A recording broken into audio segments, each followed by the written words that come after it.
Everyone, मैं करुणा, मेरे channel cook with करुणा में आपका स्वागत। आज जो रेसिपी मैं आपके साथ में शेयर करने वाली हूँ वो है महाराष्ट्र की बहुत ही प्रसिद्ध बासुंदी, वो भी सीताफल की बासुंदी। इसे कस्टर्ड एप्पल भी बोला जाता है और इसे शरीफा भी बोला जाता है। हालांकि ये बहुत शरीफ होता है क्योंकि इसे खाने में बहुत ज़्यादा मेहनत करनी पड़ती है, इसीलिए इसके एक एक बीज निकाल के खाना पड़ता है। तो ये बहुत शरीफ होता है, ये तो आपको भी पता है। तो चलिए इसे बनाना शुरू करते हैं और इसके लिए मैं आपको इंग्रेडिएंट्स बता देती हूँ कि क्या क्या यूज़ करने वाले हैं हम। तो इसके लिए मैंने 2 सीताफल ले लिए हैं, यानी कि कस्टर्ड एप्पल, और 1 लीटर मैंने दूध ले लिया है, और 1 बाउल भर के आधा कप शुगर लिया है मैंने, क्योंकि ऑलरेडी कस्टर्ड एप्पल बहुत मीठा होता है। और आधा कप मैंने लिया है मिल्क, ये फ्रेश मलाई, थोड़ा सा पिस्ता बारीक कटा हुआ, 1 से 15 तक इसमें काजू ले लिए मैंने, और 10-15 मैंने बादाम ले लिए, 3 से 4 इलायची ले लिए, और थोड़ा सा सैफरन के धागे। सैफरन थ्रेड्स आपको डालना है तो डालिए, नहीं तो ज़रूरी नहीं है। तो चलिए इसे बनाना शुरू करते हैं। तो आप इसे कस्टर्ड एप्पल की खीर या फिर इसे बासुंदी भी बोल सकते हैं। और ये ट्रेडिशनली महाराष्ट्रियन ज़्यादा बनाते हैं इसे। महाराष्ट्र में इसे बहुत बनाया जाता है, शादियों और पार्टियों में अक्सर इसे बनाया जाता है। तो चलिए इसे बनाना शुरू करते हैं। बहुत ही यमी बन के तैयार होती है और फटाफट हो जाती है।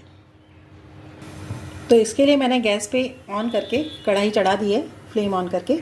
और इसकी जगह आप चाहें तो मोटे तले वाली कढ़ाई लेनी है इसमें, कोई भी। मैंने नॉन स्टिक लिया है। आप चाहें तो इसे आयरन वाली कढ़ाई में भी बहुत अच्छी बना करके तैयार कर सकते हैं बासुंदी को, क्योंकि दूध को हमें धीरे धीरे करके रिड्यूस करना है, गाढ़ा करते जाना है थोड़ा सा, जैसे रबड़ी हो जाती है उस तरह से। तो बस इसी तरह से हम इसको दूध को इसमें डाल देंगे और धीरे धीरे इसे उबलने देंगे अच्छी तरह से। जब ये रिड्यूस हो जाएगा बॉईल होते होते, तब इसमें हम दूसरा कोई इंग्रेडिएंट्स यूज़ करेंगे। और अभी तब तक हम निकाल देते हैं अभी पल्प कस्टर्ड एप्पल का, तो उसे निकालना भी एक काम है, तो उसे भी निकाल के रख लेते हैं। चलिए, और दूध को होने देते हैं बॉईल तब तक। तो अब हम कस्टर्ड एप्पल का पल्प निकाल लेते हैं तब तक, जब तक हमारा दूध अच्छे से गर्म होकर रिड्यूस हो जाएगा। उसे बीच बीच में चलाते रहना है, दूध को छोड़ना नहीं है, नहीं तो वो कढ़ाई के तले में लग जाएगा। तो चलिए इसे कट करके कस्टर्ड एप्पल को इस तरह से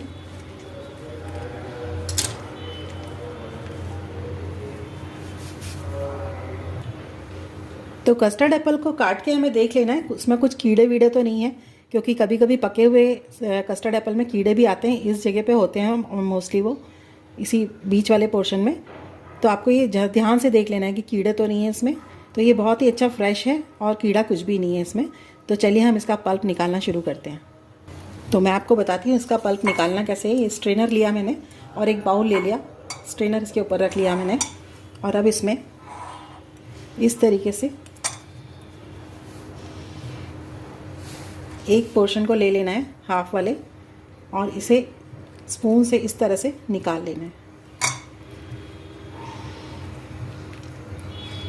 बहुत ज़्यादा सीड्स नहीं है इसमें, लेकिन सीड्स तो हैं फिर भी।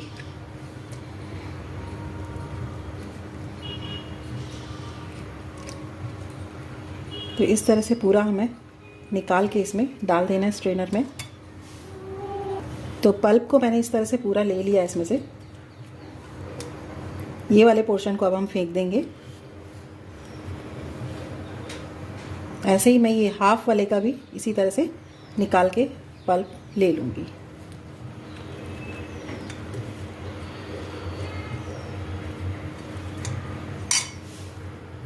तो फोक की मदद से मैं इसको इस तरह से निकालती जाऊंगी।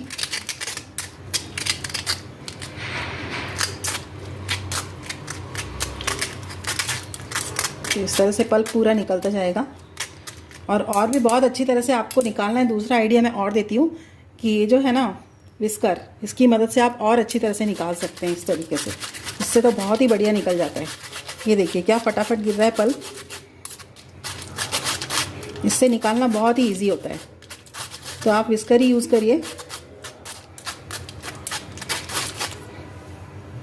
तो इसमें जो कुछ पोर्शन जो ऐसा है ना जिसमें सीड्स नहीं है और ये इस टाइप के रेशे हैं, वो आप अलग से निकाल लो, क्योंकि उसमें क्या होता है कि उसको हम बासुंदी में अलग से डालेंगे ऊपर से, तो एकदम मतलब उसका टेक्सचर आ जाएगा सीताफल वाला, कि हाँ कस्टर्ड एप्पल की बासुंदी है, तो लगेगी वो एकदम वैसी। और ये मुंह में आता है तो बहुत ही अच्छा लगता है बासुंदी के बीच बीच में। तो आप इसे थोड़ा सा अलग कर लें, ये वाले पोर्शन को जिसमें सीड्स नहीं है और रेशे हैं, तो इसको इस तरह से निकाल के एक बाउल में अलग ले लेना है। बाकी सबको विस्कर की मदद से पूरा पल्प निकाल लेना है इस तरह से। तो ये सारे सीड्स अलग हो गए एकदम, और बाकी पल्प को मैंने निकाल के इस तरह से ले लिया है। तो देखिए अच्छा खासा पल्प निकल आया है। अगर आपको मौसम के बिना, अभी तो मौसम है कस्टर्ड एप्पल का, यदि सीज़न ना हो तो आप उसके लिए स्टोर भी करके रख सकते हैं इसे फ्रीज़र में।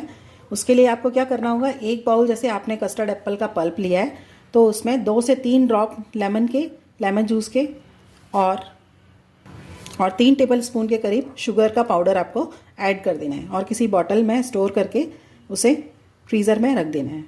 तो आप इसे 2 से 3 महीने यूज़ कर सकते हैं इजीली। वैसे मैं अभी स्टोर करने के लिए नहीं निकाला है मैंने ये तो मैंने बासुंदी बनाने के लिए निकाला है, तो मैं इसे पूरा यूज़ कर लूँगी। बट आपको स्टोर करना है तो मैंने आपको वो भी आइडिया दे दिया है।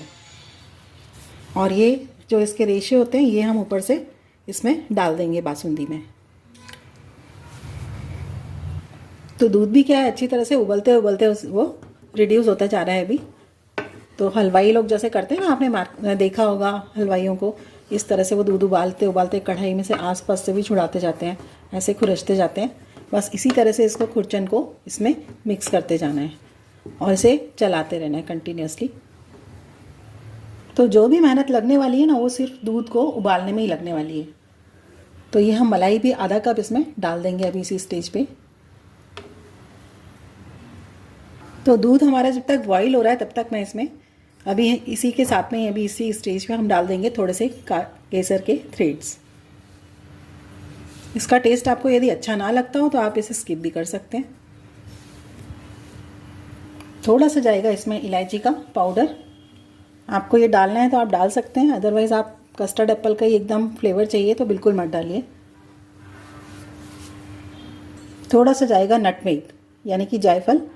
जायफल को आप कद्दूकस से क्रश करके इस तरह से थोड़ा सा डाल देना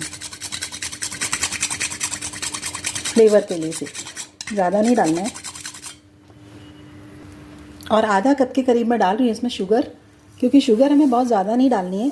उसका रीज़न है कि कस्टर्ड एप्पल ऑलरेडी इतना मीठा होता है तो हमें ज़्यादा शुगर की ज़रूरत इसमें पड़ेगी नहीं। आप इसकी जगह कंडेंस मिल्क भी यूज़ कर सकते हैं। मैंने शुगर डाली है, उसका सब्स्टिट्यूट आप कंडेंस मिल्क भी यूज़ कर सकते हैं मीठा करने के लिए। तो दूध हमारा काफ़ी गाढ़ा हो चुका है अभी। अब इसमें हम सारे ड्राई फ्रूट्स डाल देंगे। जो मैंने काजू लिए थे 10 से 15, उनको सभी को बारीक बारीक कट कर लिया मैंने और इस तरह से इनको डाल देंगे। और बाकी ये बादाम जो काट के रखे हैं मैंने, ये भी मैं इनको इसी तरह से डाल दूँगी सभी को। अब हम इसे ज़्यादा थिक नहीं करेंगे क्योंकि बासुंदी की जो टेक्सचर होता है वो इसी तरीके का होता है। क्योंकि अभी इसमें हमें ठंडा करने के बाद में एकदम रूम टेम्परेचर पे जब ये हो जाएगा तो इसे ठंडा करने के बाद में इसमें कस्टर्ड एप्पल का पल्प भी हमें मिक्स करना है, तो ये और भी गाढ़ा हो जाने वाला है ठंडा होकर के। तो बस बिल्कुल ऐसे ही इसकी थिकनेस रखनी है, रबड़ी जैसी नहीं बनाना है इसको। रबड़ी से पतला होता है ये, रबड़ी जितना थिक नहीं होता है बासुंदी। तो बस इस तरह से इसको बना लिया। अब हम इसे ठंडा कर लेते हैं। एकदम रूम टेम्परेचर पे जब ये हो जाएगा तब हम इसमें कस्टर्ड एप्पल का पल्प मिक्स कर देंगे। तो ये हमारी बासुंदी बनके तैयार हो जाएगी। कस्टर्ड एप्पल वाली खीर कहो या बासुंदी बोलो। तो इस तरह से इसको थिक करने में मुझे आधा घंटा लग गया, हाफ एन आवर लग जाएगा आपको भी। 1 लीटर दूध था तो हाफ एन आवर लगेगा। तो हमारी जो बासुंदी है वो एकदम रूम टेम्परेचर पे ठंडी हो गई है। तो अब मैं इसमें मिक्स कर दूंगी। ये जो पल्प रखा हुआ है इसे मिक्स कर देंगे हम। और बिल्कुल भी गरम बासुंदी में आप ये मिक्स मत करना पल्प को, क्योंकि उससे होता क्या है कि फट जाएगा फिर ये। और अब मैंने जो ये रेशे टाइप के निकाले थे पल्प में से मोटे मोटे, इससे एकदम टेक्सचर ऐसा आएगा कि हाँ ये कस्टर्ड एप्पल का ही हमने बनाया है बासुंदी को। तो अब मैं इसको भी मिक्स कर दूंगी इसमें।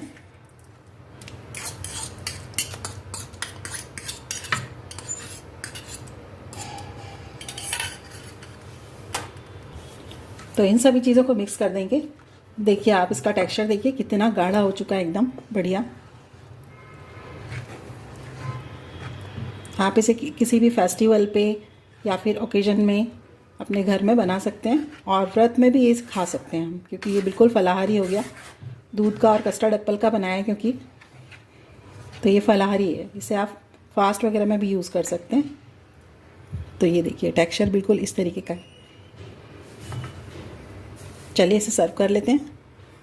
तो कस्टर्ड एप्पल की ये बासुंदी बनके तैयार हो चुकी है। आप ज़रूर ट्राई करें और मुझे कमेंट्स में ज़रूर बताएं कि कैसी लगी आपको ये रेसिपी। तो इसमें ऊपर से गार्निश करूँगी मैं पिस्ता, बारीक कटा हुआ। बहुत ही मज़ेदार और यमी बन के तैयार हुआ है। बच्चे आपसे बार बार मांग के खाएंगे और आपको भी बनाने में बहुत मज़ा आएगी। तो कैसी लगी आपको मेरी ये रेसिपी? अगर मेरी रेसिपी पसंद आए तो मेरे वीडियो को ज़्यादा से ज़्यादा लाइक करें, शेयर करें। चैनल को सब्सक्राइब ना किया हो तो चैनल को सब्सक्राइब करना ना भूलें। साथ ही बेल आइकन को प्रेस करना ना भूलें। तो इसे आप फ्रिज में रख करके खाइए, ठंडा करके, बहुत मज़ा आएगा।